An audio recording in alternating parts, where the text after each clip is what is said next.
I just want to make sure you pick up your camera, and we're good before. Yeah.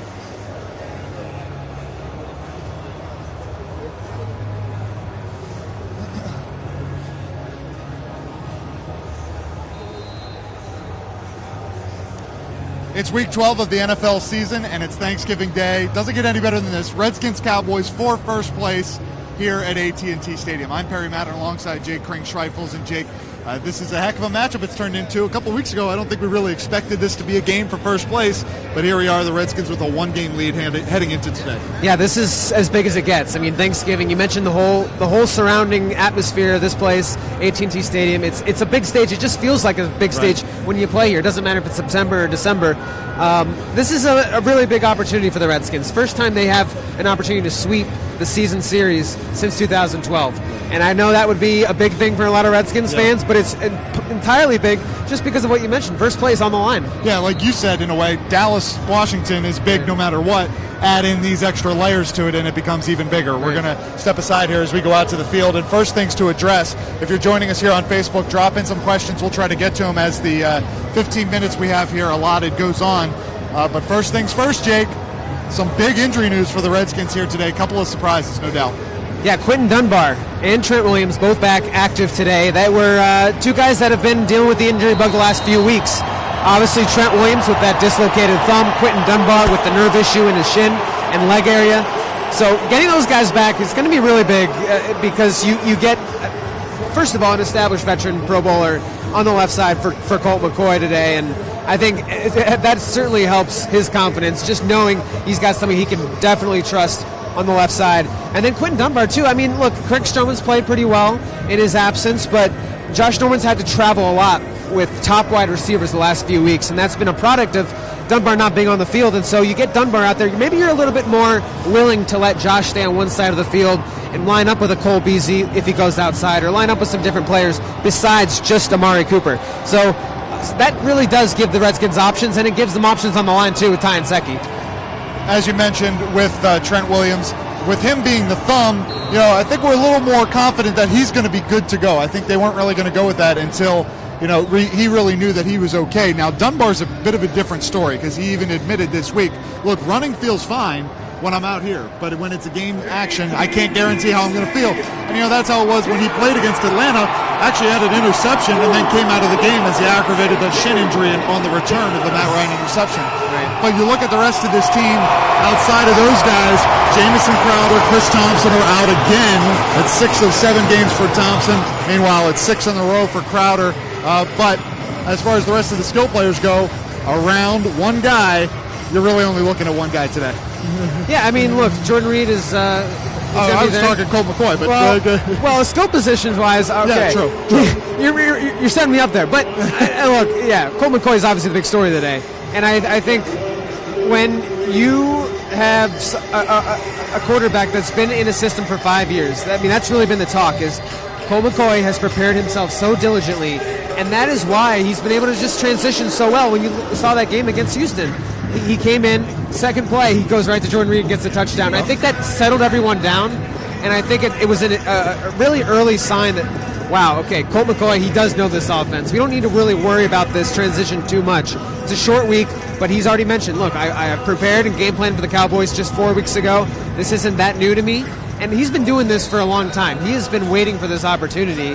It's obviously unfortunate circumstances with Alex Smith being gone, but this is a rare thing for him to be able to do this in AT&T Stadium, where he had some Monday night success 4 years ago. One of the most memorable games of recent years for the Redskins, and really of Colt McCoy's career. And I think that's the thing, is that there's so much optimism with Colt based on his knowing the playbook.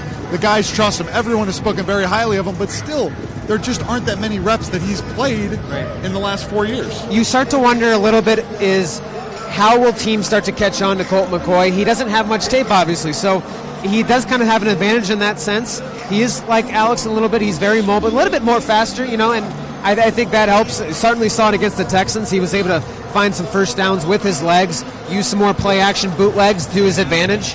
But you have a situation where, this is still something where if the defense has full quarters, how is he going to react to that full full game. He hasn't played in a full game in a long time. Just conditioning-wise, you'd like to think he'd be fine. But, again, this is a big stage, a lot of adrenaline.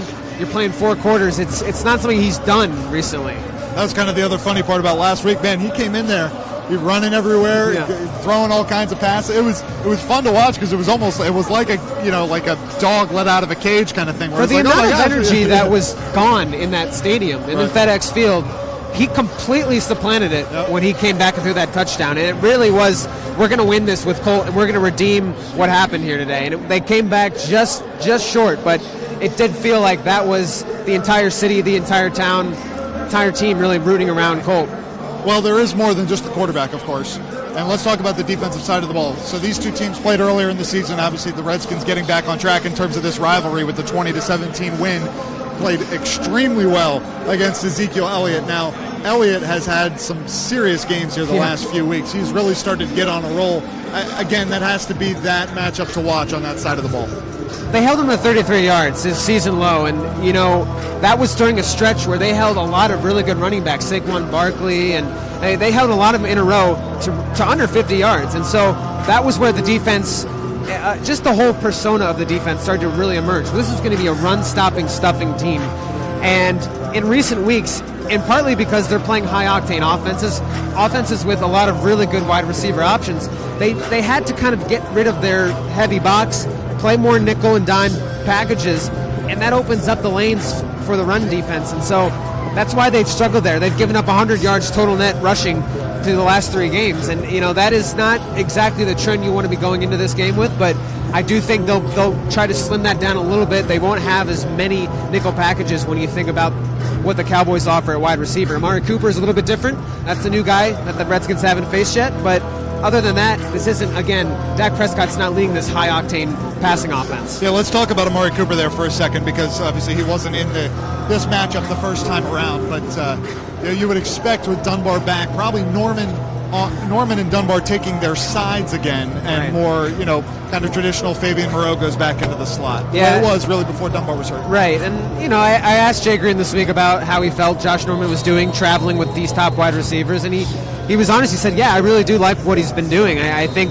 aside from those holding penalties that fair unfair happened last week, DeAndre Hopkins probably got the benefit of the doubt with some of those, but I think Josh has handled himself pretty well, especially against Mike Evans the week before that, and I think with Amari Cooper, this isn't what you would imagine to be like a top wide receiver in the league, but the way that he runs his routes, the way he comes off the ball, very, very tough for a cornerback. And so I would imagine Josh is going to play the majority of snaps with him. But you're right. With Quinton Dunbar, they do have some more options now to maybe just flip the sides and maybe stay on one side of the field here and there. Redskins with the burgundy tops and the white pants. I don't know if you can see the Cowboys in from where our shot is, but they'll have the white tops with the gray pants and the blue socks. You've been here for a Thanksgiving game before. I've only been down here one time. It was a Thursday night game, not Thanksgiving, but it's really interesting just to see this stadium right now, because there's already a lot of fans in their seats. With this game still, kickoff is 36 minutes away, and it just seems like each year it's like, maybe guys, you get used to this more, but you don't. I mean, it's a different atmosphere on Thanksgiving.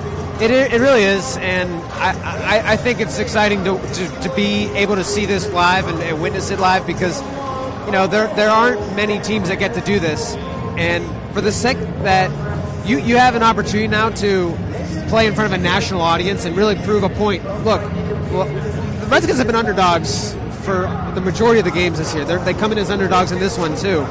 This is another opportunity in front of a national audience to say, we're going to make a statement here and show that why we're on top in the NFC East. Now, again, this is a tough environment. Cowboys get on the board early. Crowd gets into it. It's tough. I mean, it really is. But the Redskins have played well here the last few years. I think they've always played competitively here.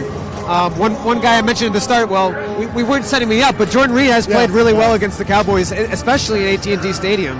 And actually dislocated his shoulder here, played on that shoulder. That was a kind of a heroic game. One of the memorable games of his career, without a doubt. Had that one-handed grab and the touchdown. Yeah.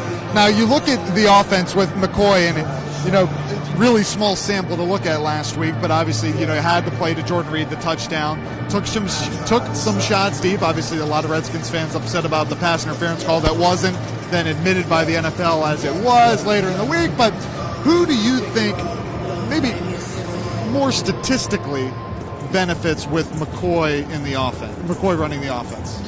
That's a good one. I would like to think. I would like to think it's Jordan Reed. I mean, I think about the fact that Colt McCoy has played with him for 5 years. I mean, really, they've been Redskins together for a long time now.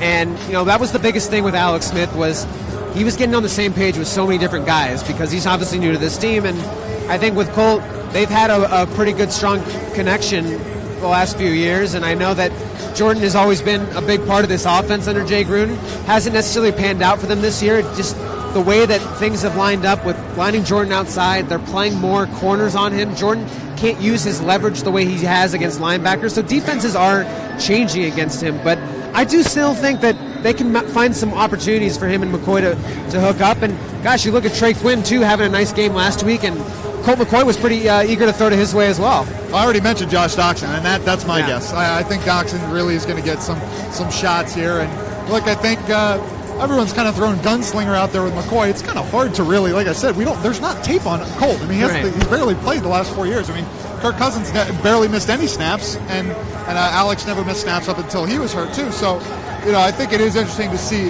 what the level of aggressiveness is. But I think this all maybe wraps back around to we're going to see a lot of Adrian Peterson. At least the Redskins will try to establish Adrian Peterson early. Yeah, I think that's really the biggest thing. You talk to people in the Redskins organization, they always feel like that is the way that you get the rhythm going, and that's what really makes this offense work.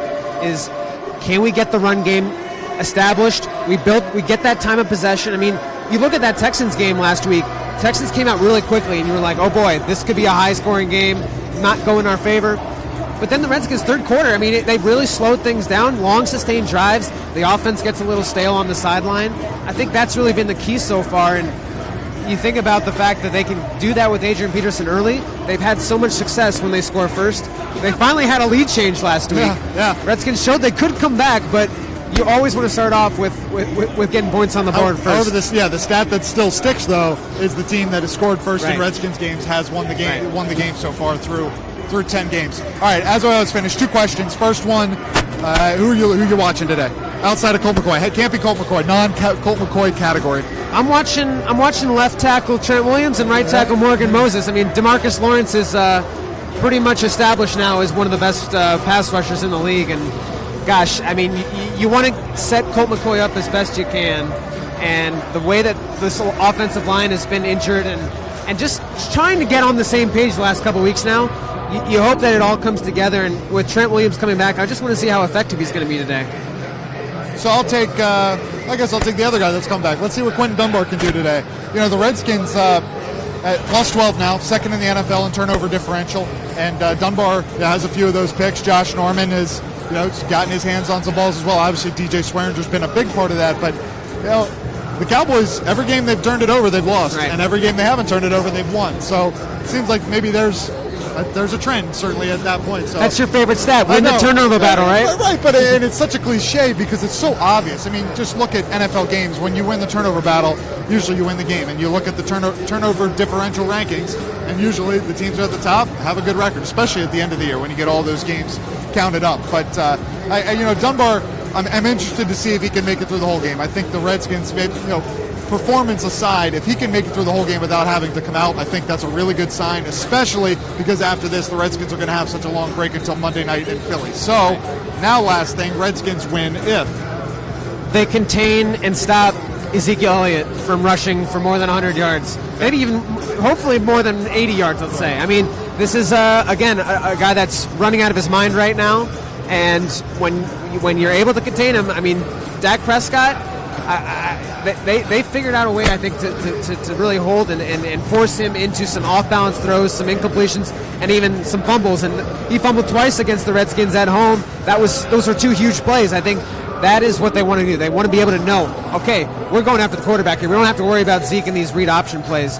If you take away that, I think that's a pretty good opportunity for success. That kind of was, you're leading where I was going. They put pressure on Dak Prescott. It's going to be a good day for the Redskins. They're able to get in the backfield consistently. I think the Redskins are going to have a lot of success. Now that's easier said than done. Still a good offensive line in Dallas, and Prescott obviously can move a little bit too. But get them in those long passing downs, like you just said, Jake, and where Prescott has to sit in there. I think the Redskins are going to have a lot of success. So 4:30 start, Fox. You can also listen, if you'd like to listen to the Redskins broadcast, on the Team 980 and also 105.9 FM WMAL with Larry Michael, Doc Walker, and Chris Cooley. For my pal, Jake Krink-Streifels, I'm Perry Matter. We thank you for joining us, and we'll see you next time. Happy Thanksgiving. That's right.